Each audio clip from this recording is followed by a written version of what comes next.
नमस्कार मित्रांनो, मी रोहित घेऊन आलो आहे day 3 of Pune Murudeshwar Gokarna Goa. So आजचं आपलं डेस्टिनेशन आहे गोकर्ण टू गोवा. साधारण 150 किलोमीटर आणि 3.5-4 तासाची राईड. तर मग सकाळी आम्ही थोडा वेळ गोकर्ण बीचवर स्पेंड केला. तिथले शांतता, लाटांचा आवाज आणि सकाळचं वातावरण खूप छान होतं. आणि मग फ्रेश होऊन राईडला सुरुवात केली.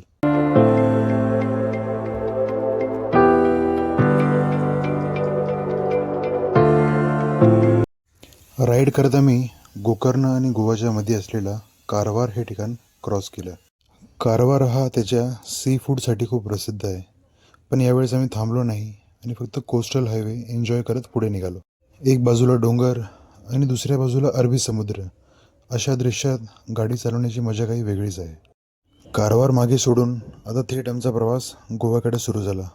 रस्त्यातल्या एक उडीपी हॉटेलमध्ये थांबून आम्ही नाश्ता केला.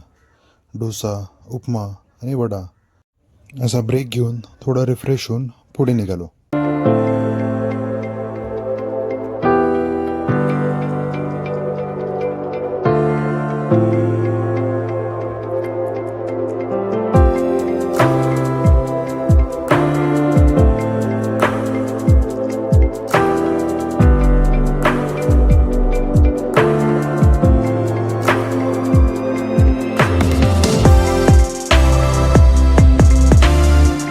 दुपारी आणखी एका ठिकाणी थांबून जेवणही केलं आणि मग ठरवलं की थोडाच डिस्टन्स बाकी आहे आणि आता आपण नॉर्थ गोवाला राहू. पुढे बीचजवळ पोचताच आम्हाला हॉटेलही मिळालं.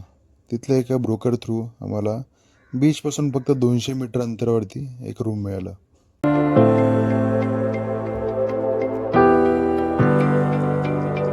त्या रूमचा एक फनी किस्सा मी तुमच्यावर शेअर करतो.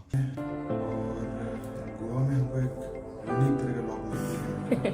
ये इसका जो लॉक है अलग हैंडल है और ये लॉक है.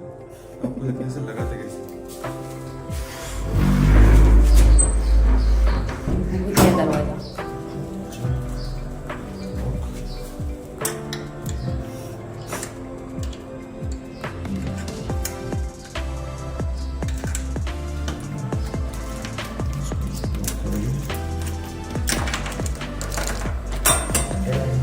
संध्याकाळी मी आणि रेखा गोवाच्या बागा बीचवर आलो.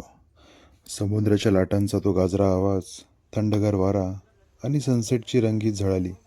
एकदम परफेक्ट मूड. मित्रांनो, दिल्लीच्या गडबडीपासून दूर ही शांतता खूप वेगळीच वाटते आणि गोवाच्या बागा बीचवरचा हा क्षण आमच्यासाठी खरंच अविस्मरणीय होता.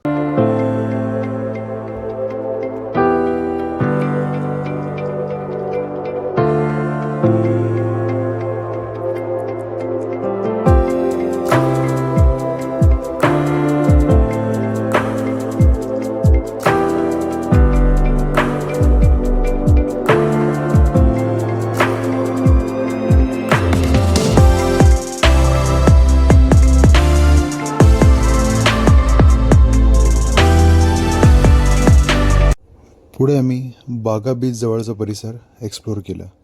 आपली बाईक असल्यामुळे कुठेही जायचा काही प्रॉब्लेम नव्हता. थोडं लोकल फूड एन्जॉय केलं आणि संध्याकाळी स्पेंड केली.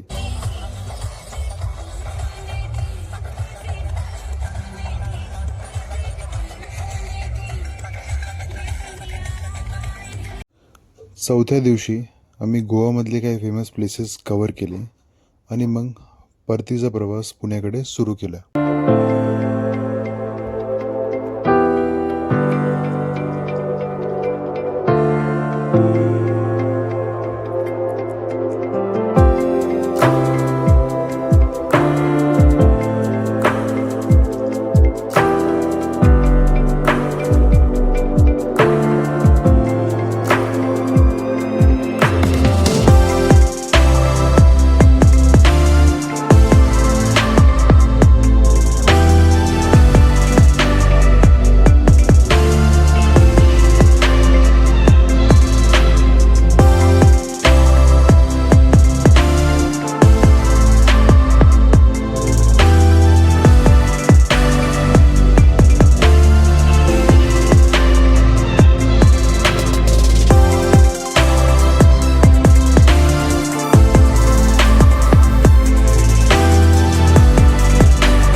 मित्रांनो, तुम्हाला ही बाईक राईड कशी वाटली नक्कीच कमेंटमध्ये सांगा आणि लाईक शेअर सबस्क्राईब करा. धन्यवाद. हर हर महादेव.